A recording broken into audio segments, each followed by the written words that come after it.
You're listening to the Talking Headways Podcast Network. Talking Mondays. Keep moving on. Keep moving on. Talking Mondays. Keep moving on. Keep moving on.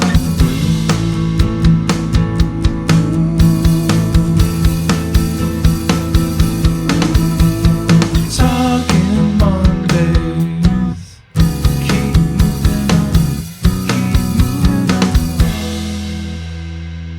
Happy Monday. This is Mondays at the Overhead Wire, sponsored by our generous Patreon supporters. I'm Jeff Wood, your host, and joined by Han Solo. That's right, our favorite Wookiee's right-hand man is here with us to have a drink and hang out listening to news about cities.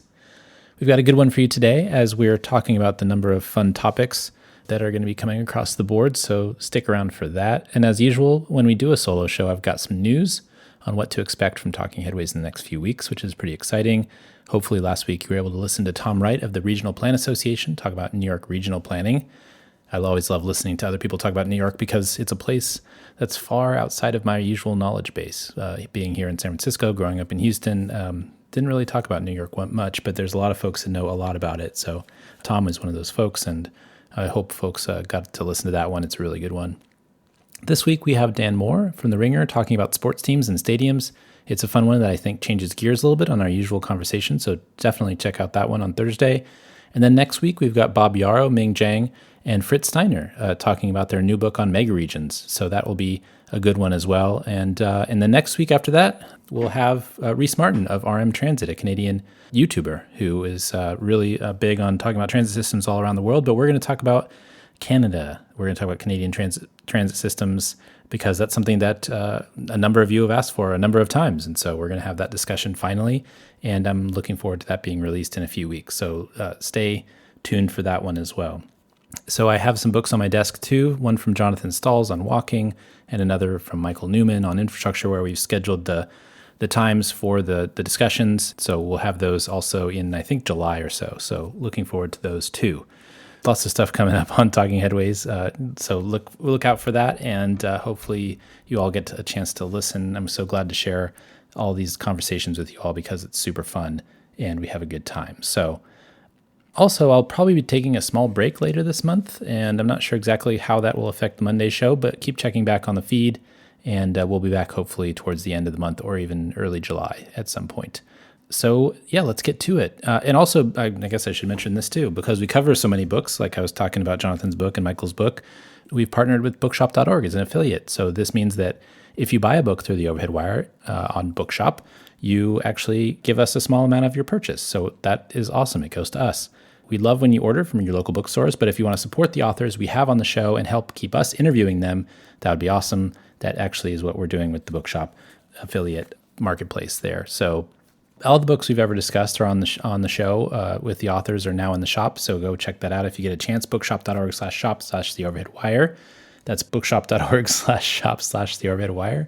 This is episode 112. We're in session. Before we get to the show, I want to let folks know that they can get this podcast wherever you find your podcasts, including iHeartRadio, Spotify, Overcast, Stitcher, and of course, Apple Podcasts. Make sure you subscribe so you don't miss an episode, and subscribing means you get both Mondays at the Overhead Wire and Talking Headways on the same feed. 2 fun podcasts, 1 great channel. So thanks to the folks who subscribe through podcatchers. It's awesome that you guys keep coming back to the show, and we really, really do appreciate it. Okay, let's go to the news, shall we? So here are a few stories that piqued our interest from the newsletter of the last 2 weeks.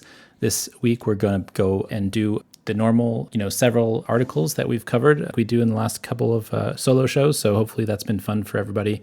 I know that the show ends up being around 30 minutes or so instead of the hour when we have a guest, but hopefully that means that you get more information jam-packed into a shorter time frame, which is what we hope to do, is to give you all as much information as we possibly can in a short amount of time, but also make it fun and interesting, and also choose some stories that people really like to read. So like I said before, these are articles that were the top stories in the Overhead Wire newsletter from the last 2 weeks. We basically pick stuff that people have clicked on a number of times and make sure that you all get to hear what folks are interested in reading. So first up, China's many metro systems. So between 2000 and 2022, China has built 41 metro systems across its mainland, covering over 4,500 miles. Metro systems in China can be built quickly, in part because they use 5 different standardized train types and are able to design tunnels and bridges in bulk without individualized designs.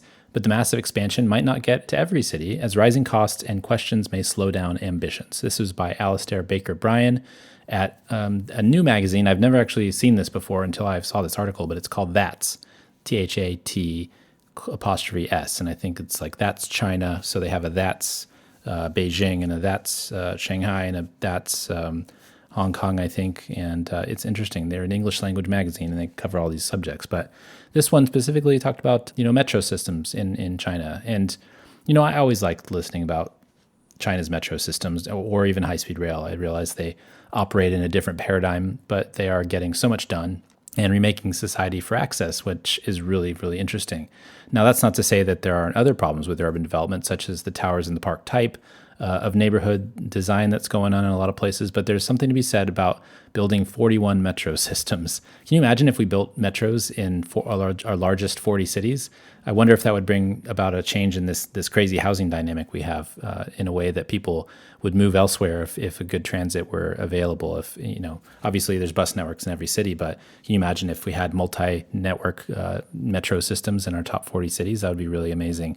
And I guess that's what they've done. It's actually, the 41 metro systems are the ones that have been built since 2022, but they had 4 large cities that actually had metros before that. So that's 45 metros in the country. So really interesting to see how that's been expanding, especially as opposed to the United States, where we haven't been expanding metros too much, or maybe it's one line at a time for a light rail, or something like the Second Avenue subway, which has been really slow going. So interesting to see how fast those things can get done.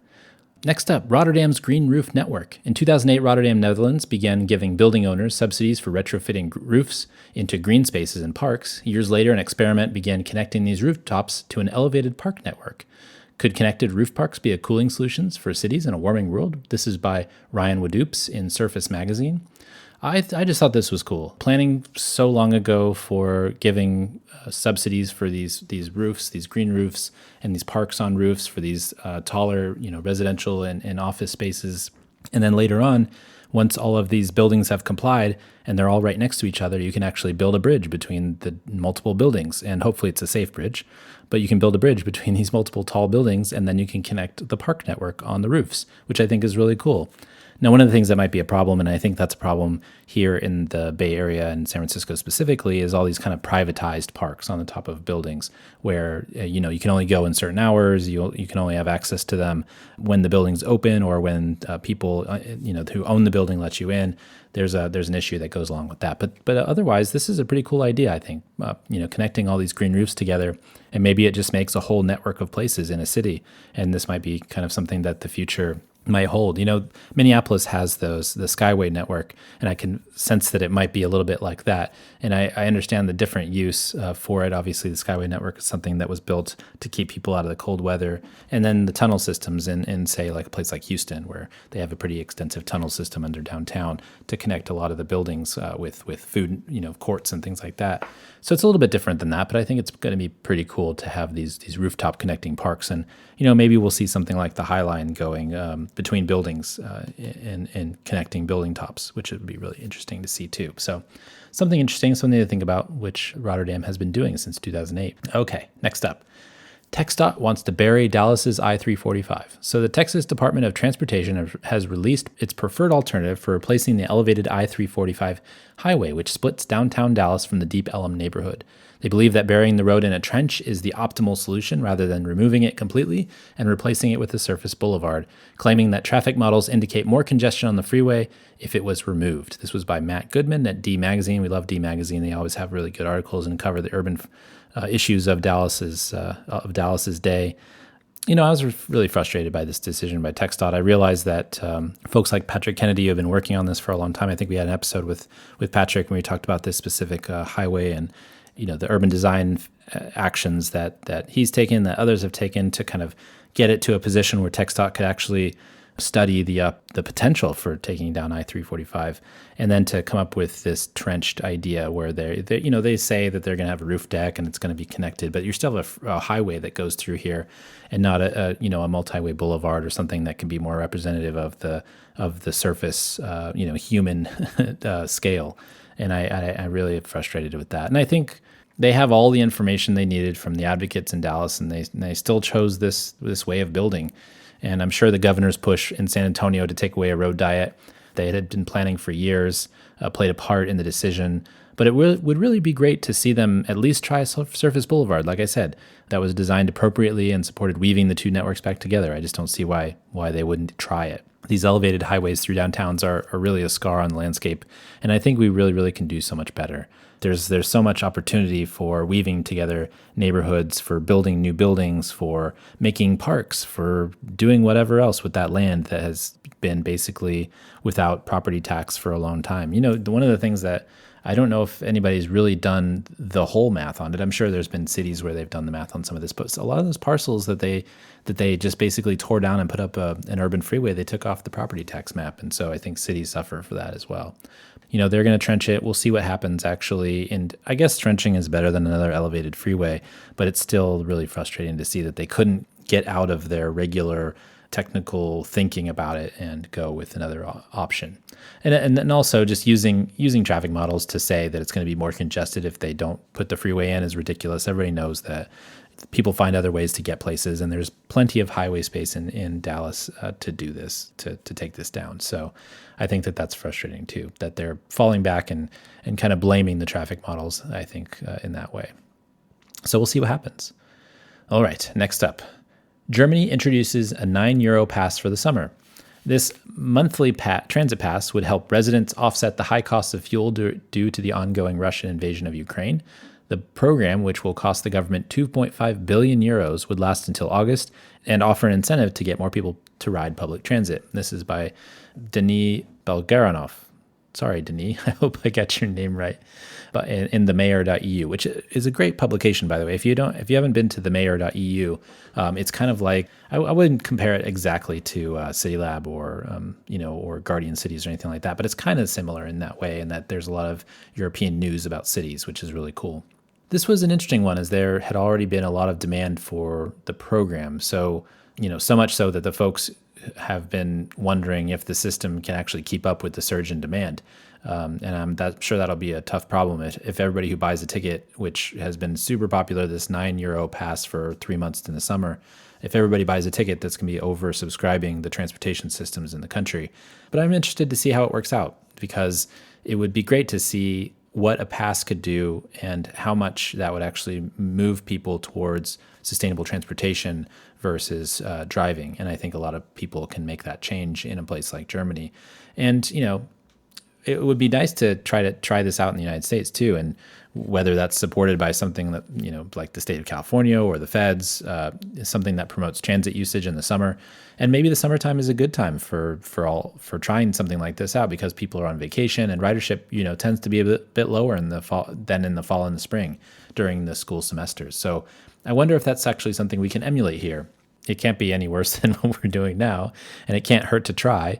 And if it doesn't work, then we'll go back to the drawing board. But, we can't just not try things because someone thinks it might not work. We have to test to see if it actually works. And so let's see what Germany does, and then maybe we can, simulate that here, because it seems like a really interesting idea. And spending €2.5 billion, and if it's $2.5 billion, that's a drop in the bucket compared to a lot of other spending that we do in the United States, which is really frustrating, obviously, for a lot of us who, and a lot of you have been following this podcast. We talk about this fairly often, and we spend so much money on roads and highways, and maybe we can get transit and active transportation a little bit more money sometimes. And maybe this kind of operating funding is the way to go, and still have people pay for €9 for a 3-month pass, or $9 or whatever, to get on all the transit you possibly can get on and go anywhere you want to go. That'd be really amazing. So let's see what happens.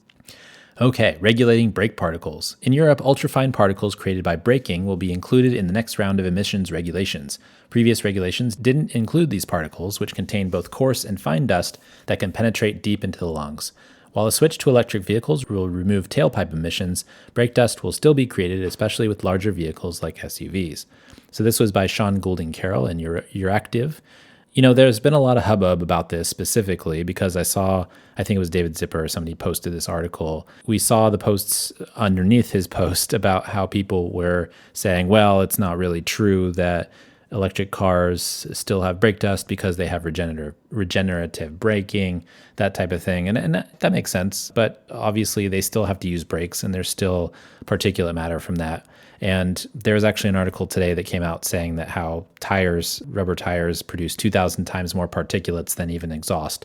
And I think the electric vehicles are going to be much, much worse in that respect when there's 5,000-pound trucks with heavy batteries rolling around on the streets. You've all seen that Hummer that a lot of people want to buy, and a lot of these huge, the Ford trucks and stuff like that are going to go electric. They're going to try to get as much battery as they possibly can to go as far as they can, which is going to weigh the car down, and then, basically strip the tires faster and create more particulates. So we have to fix that too. So let's fix the brake dust. Let's fix the particulate matter from rubber tires. Let's fix the exhaust and the emissions that way.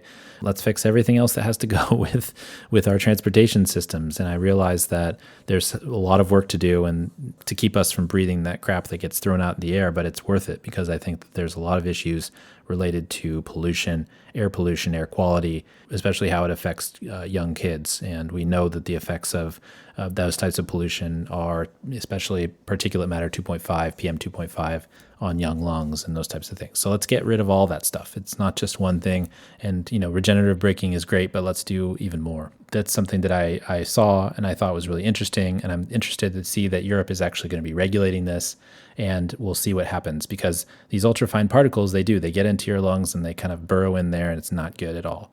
And the same thing with forest fires and stuff like that. It's not good. None of the stuff that causes bad air, climate change among them, is good. Okay, and this is my last one for this week, which I think is really actually super interesting. I started doing the piece, and then I added it in the newsletter this week, and I thought it was really interesting. But also I found that I went down a little bit of a rabbit hole as well. So San Diego, a national model for billboards. Since 1981, San Diego hasn't built a single billboard in the city. There are currently 600 billboards grandfathered in after a U.S. Supreme Court ruling gave San Diego the power to prohibit any new billboards in the city. Their argument was about community aesthetics and traffic safety. This was by David Garrick in the San Diego Union Tribune. So I'm wondering if cities could get rid of billboards today and whether they would. And in a lot of places, they're garish and they're distracting. I think that they're ugly. And I think somebody in one of these articles called them like nuisances on a stick or something like that, something ridiculous. And the only reason why that they're still around, and I think a lot of people hate them because they're just so ugly, but I think some of the reasons why they're still around is because they also make a ton of money because people see them, which made me wonder actually if there was a billboard lobby, and it turns out that there actually is. So this is my rabbit hole I dove down when I was doing the backup for this, but actually back in the 60s, Lady Bird Johnson wanted to beautify America's roadways, and she was disturbed by the amount of billboards that were popping up everywhere. And LBJ himself apparently despised the billboard lobby.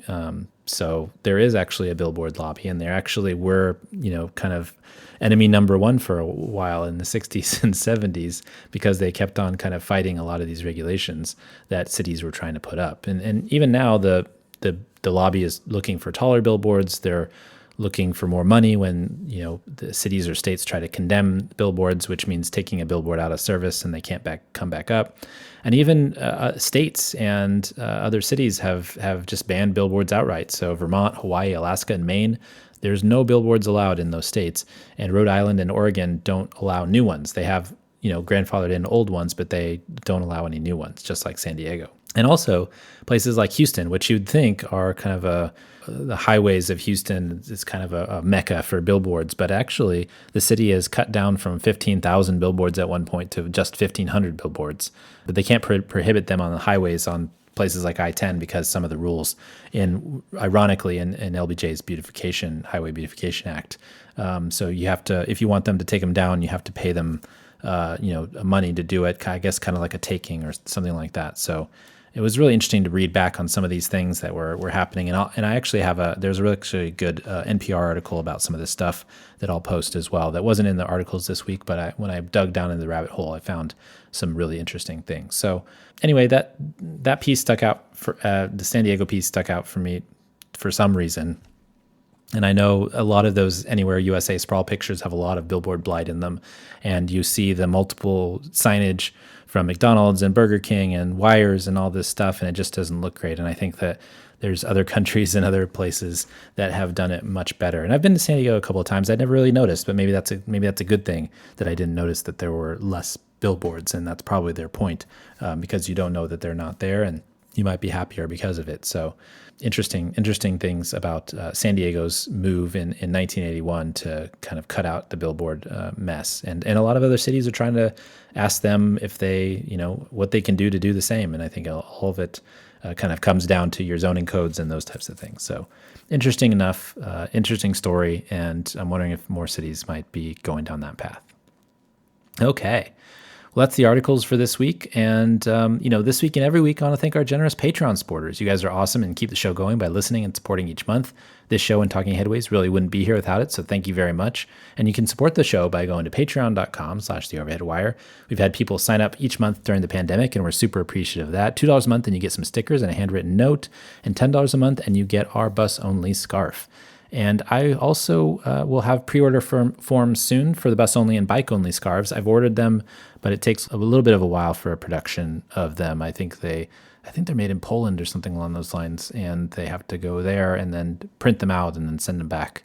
But I'm going to have two kinds of the bike-only scarf. I'm going to have a bus-only scarf, so we're going to have three different types of scarves. So the bus-only that you all know, a lightweight bike-only scarf with a really cool kind of fading checker pattern, which is, I know I'd been getting requests for lighter weight scarves, so we'll have that. And then we'll have the knit version for the colder climates as well with the checkerboard. It's not fading, but it's a different type. It looks like an arrow. I think it's really cool. I just finished designing it recently. So check out the Overhead Wire for more details on the newest editions. As soon as they're available, we'll have some, like I said, we'll have some pre-order forms for folks if they want to get some of the scarves. And also, if you want to, give on Patreon and get a $10 a month subscription for that, you can request the bike-only scarf too, if that's something that you're interested in. I'm going to have them up on the website, the pictures and stuff of the designs, because we won't have the scarves for another 6 weeks or so, I think. So we'll see how fast we can get those. But yeah, check out the Overhead Wire for more details and when they're available. And like I said, if you want one of our bus-only scarves right away, you can do so by being a supporter for $10 a month on Patreon. And I've sent a few out in the last month or so I really appreciate that. And have just a couple more if you want them immediately. So thanks again for supporting the show on Patreon. If you're a supporter on Patreon, we really appreciate that.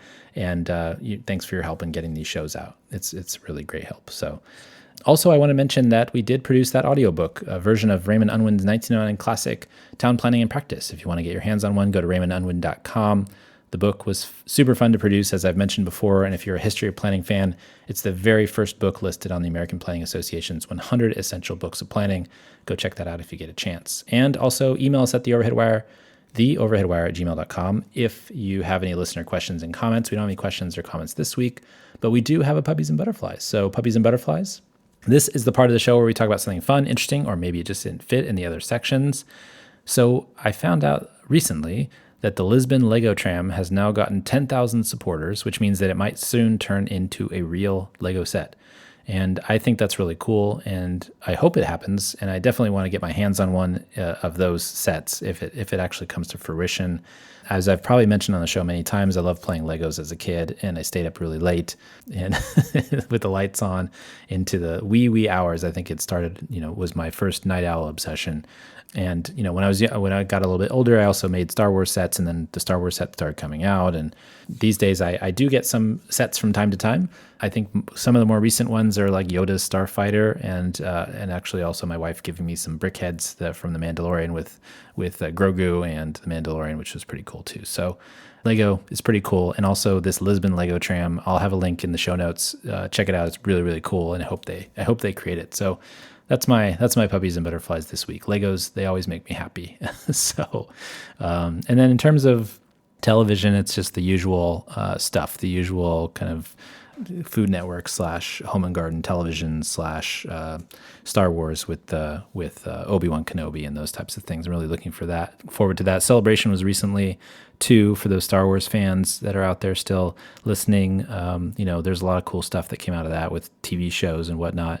Looking forward to a number of those shows, the Ahsoka show, the Acolyte, some of those things, and also the next seasons of things like The Bad Batch. So some good television coming up, hopefully in the next several months, or in the next 6 months or so, and we're looking forward to that. So Okay. Well, thanks again for listening, you all. You can find me at Twitter on at Twitter on the Overhead Wire, on Twitter at the Overhead Wire, or at theoverheadwire.com. You can also find me wherever online on a number of the social sites where the podcast appears. Feel free to say hi there too on LinkedIn or any of the other places where we post. I think we also are on SoundCloud too.